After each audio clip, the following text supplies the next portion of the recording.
Hey guys, if I don't remember, it didn't happen. Isn't that what it says here? Pretty cool t-shirt, huh? So how are you? I'm glad I could get you on my channel this morning. Uh, it's again Tuesday, uh, doing some filming here. I don't have a lot of time, got a lot of stuff going on, but I thought I'd cram this one in there. It's some old footage from back when I was working for the city of Delavan. I was a street worker, utility worker, and I'm going to show you some really old photos from back when I was able to sneak in with my little old pocket camera that I bought a long time ago. It was a 2 pixel small little compact camera, and it did not shoot video. It was just a camera, and I got a few pictures from that of our expedition and some of our repairs. And that's all I've got.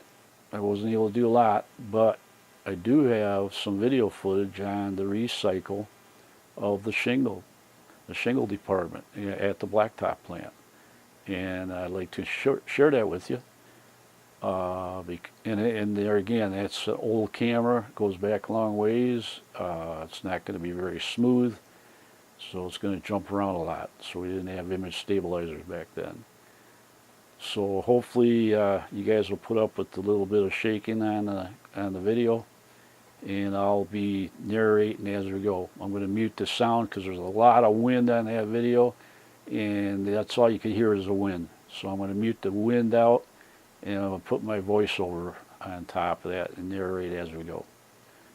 Okay, well let's get on with it, and I'll show you. But before we do that, I've got some shout-outs. So we'll take a look at them shout-outs. Okay, time for shout-outs. Let's see what we got today. Creek Diggers Incorporated. They're a real nice, interesting channel. They've got fishing, metal detecting, bottle collecting, surface finds is what they call it. It's amazing when I watched a lot of their stuff and some of the interesting bottles that they find. Some of them bottles are incredible. Some of them are worth a lot of money probably if you find the right buyer. But I've been watching and I find them very interesting. It's a really good channel to watch. They've got a lot of different things along the way that you can look at. Here he's down in the ditch there. They work in extreme, a lot of times bad weather, sloppy weather. See, they got some fishing videos here, and they find coins with their metal detecting, and find a lot of stuff on their metal detecting. And there's tons and tons of videos to look at, so check them out. I mean, it goes on and on and on and on. So I mean, I particularly like it. I don't know if you guys will. You just take a look, see what you think. They're at 441 subscribers right now. I'd like to see them get up to 500. It'd be kind of nice, you know. So yeah, check them out.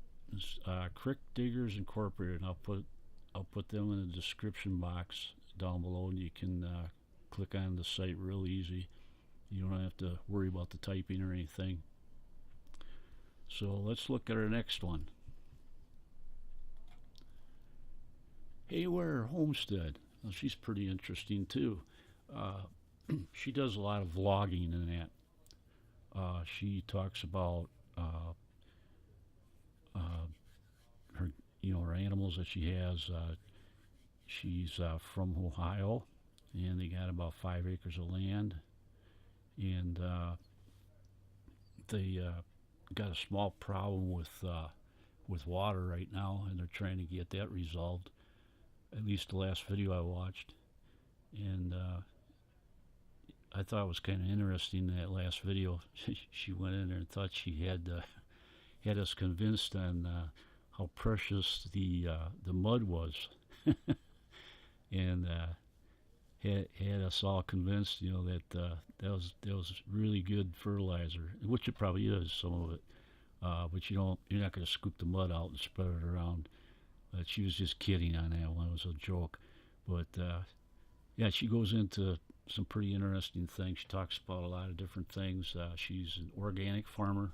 Like I said, she got 5 acres. They're trying to become organic, which is a very healthy life. It's a lot better than buying stuff from the store. If you can help it.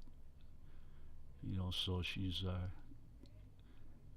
got a lot of interesting videos here, and many of them. She talks about canning and cooking, different things. So there's quite a bit here. So yeah, she's got a lot of videos. So I'd suggest checking her out. She's 485. I'd like to see her up to 500. It'd be kind of nice. So that's my recommendations for this week, and let's get on with my video now. All right. Okay, here's the blacktop plant that I used to come to pick up a load of blacktop for the city on a daily basis. Come here twice a day, and it was quite a challenge. We had a lot of times we'd work like 3 days a week on blacktop, and the rest of the time we would do like trees and stuff like that and other repairs. There's a good 3 to 4 days a week, pretty much this summer all the way until fall that we did this. Well, this one here is the back side of the towers where they stored the blacktop. When you would wait until it was your turn to go underneath, and then you pull alongside the right spot. It was kind of tricky. You had to know where to stop, and then you'd fill up your truck. Here's the furnace that made the blacktop. Temperatures that was extremely hot. I remember that when I went under there one time with the truck, I was sitting there waiting, and all of a sudden it wasn't lit yet. And when they lit it, the whole truck acted like you could just feel the vibration inside of it. It's just really loud, so really exciting. Now here's where I'm coming back with a load of blacktop stuck behind a tractor. Probably going to end up being late meeting the guys. Blacktop's getting cold, and they always worried about that. But here we are, the team. We're doing the hole we just prepared. That's the first lift that we put in. We usually put 2 lifts in, and first we prepared a hole by digging it out with a scar fire with the loader, take out all the broken blacktop, and then clean it out the best we could, get everything out of it, haul it back to the dump and dump it off, and then we'd get it ready. And this is what we'd be doing. We'd come in with a load of blacktop, and then we'd shovel it off by hand, and we'd have to dunk our shovels in the fuel oil so the stuff would slide off, otherwise it would stick to the shovels. And being that we had shingles in it, it made it even tougher to get your shovel into the blacktop. Earlier years was just plain blacktop, and it was a lot easier shoveling. So these are just scenes here of there he is trying to get the fine edge so we don't have to stomp it with a stomper. So he had a little bit challenge there, trying to get as close as he could. So here's where we're actually on the video now. I really would like to have had this done like they do today with video. This was done in the early 90s, and we didn't have real good video cameras back then, so the wind was real bad, and I had to mute the wind, mute the video, and then now I'm doing voiceover. Well, this is the shingles on the left side here after they've been ground, and in the darker gray is recycled blacktop. Now here's the shingles where they just bring truckloads in one after another and dump them, and there's no end to shingles. They had no end to shingles, plenty of surplus of that.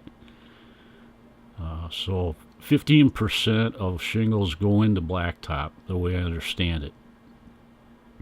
That's the the ratio of when they mix, to mix them in. This is an old truck of Ammon's that they had stored back there. I came in here on a Sunday night after work because I don't think they want you running around with a video camera videotaping while they're working, because they're pretty busy. There's a lot of loaders running around, so they don't want you getting in the way. But I snuck in there and got this for you guys. I didn't do it at that time for you guys, but right on. It's just some old footage I dug up that I found. I thought maybe you'd be interested to see what they do with shingles. You see there's a lot of paper in there, and there's nails are there too. There's thousands of nails in there, I imagine. They're galvanized, so magnets do pick up galvanized. So they got a magnet inside that machine right there that separates the nails. That machine there is kind of like a wood chipper. You dump the shingles in there, and they just grind them right up to pulverize them. And there's different screens that it goes through. I think what they do is they run it through twice, because it's at least that's what I'm pretty sure they did it at that time, because I noticed they had two kinds of piles. They had one that was real coarse, where there's chunks of shingles, and then another pile was real fine. So I would assume that they had to grind it twice. I see there's a chair there. Somebody must just sit there and watch it. But yeah, this is all kind of experimental. You see there's a plywood box there that somebody had to fabricate, so everything will flop in there decent. Now you see that pile right there. Now it's real coarse. So I think that's the fall offs or something there. I'm not really sure, but I'm pretty sure they gotta grind it twice. Because if you look over here now as we go, it looks a lot more finer.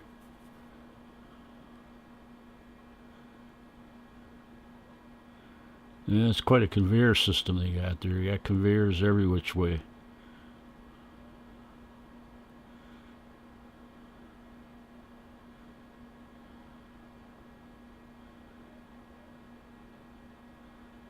And it's some pretty interesting one.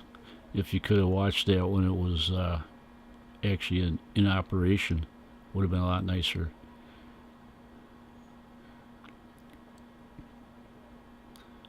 Now that pile there looks like it's big chunks. They're not really fine.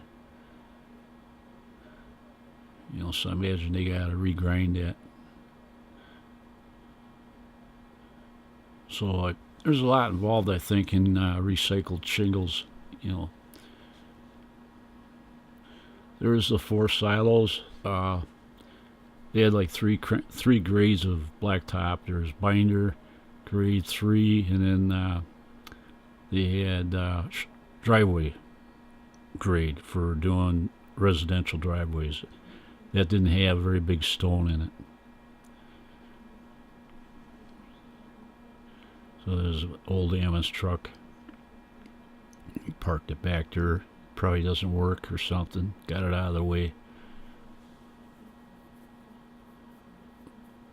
But man, there's a lot of shingles back there, ain't there?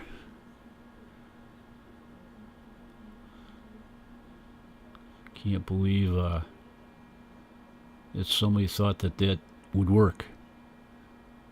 Grind up shingles and mix them in the asphalt to recycle them. That's quite a good idea, I would think. As long as you don't have asbestos shingles in there. I would imagine that anything that had asbestos in it, they had to dispose of that in a special place. You can see there's paper in there. The paper just gets burned up when it goes through the dryer or the furnace.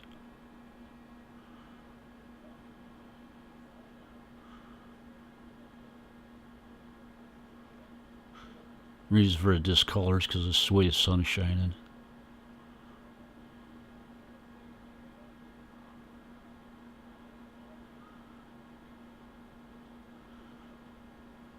Yeah, I thought you guys would just be interested in seeing this. Something that a lot of people don't realize, that they actually put shingles in the asphalt. Yeah, I don't know if I mentioned it. I already forgot. My shirt explains that. If I don't remember, it didn't happen. But here we go. There's some nice looking stuff there.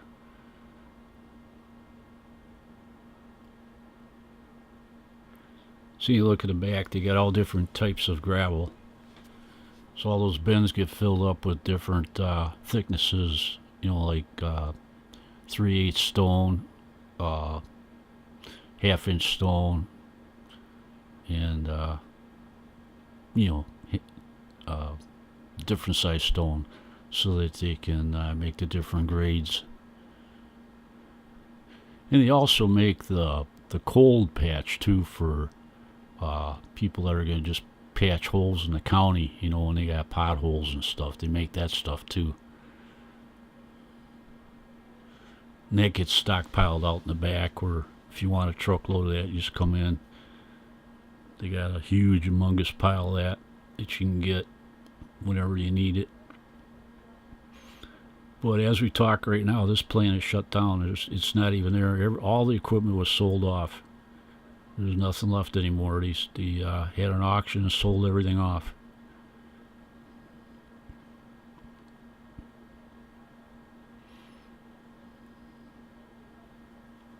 You can see it's pretty windy there. So here's a shot of the underside of all the equipment. There's a lot of gears and conveyors and you name it, it's in there, and there's so much that can go wrong. So they do a lot of repairs, but it's surprisingly they never seem to ever have to shut the plant down very often. And the big torch air compressor there.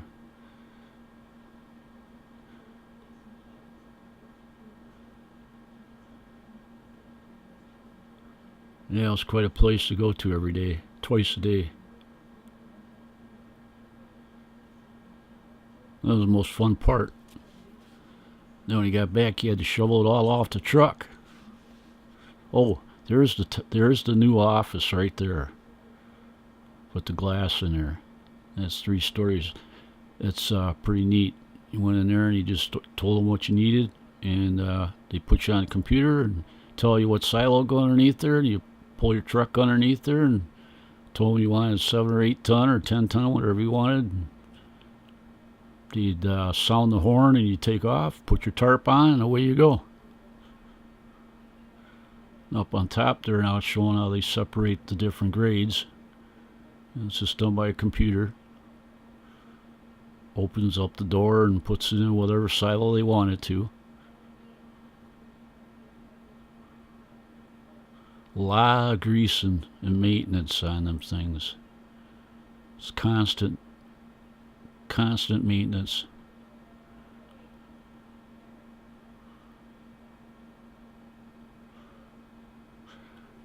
So folks, this is it.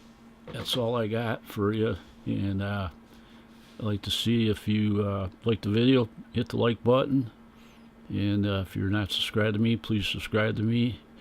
And hope to see you on the next video.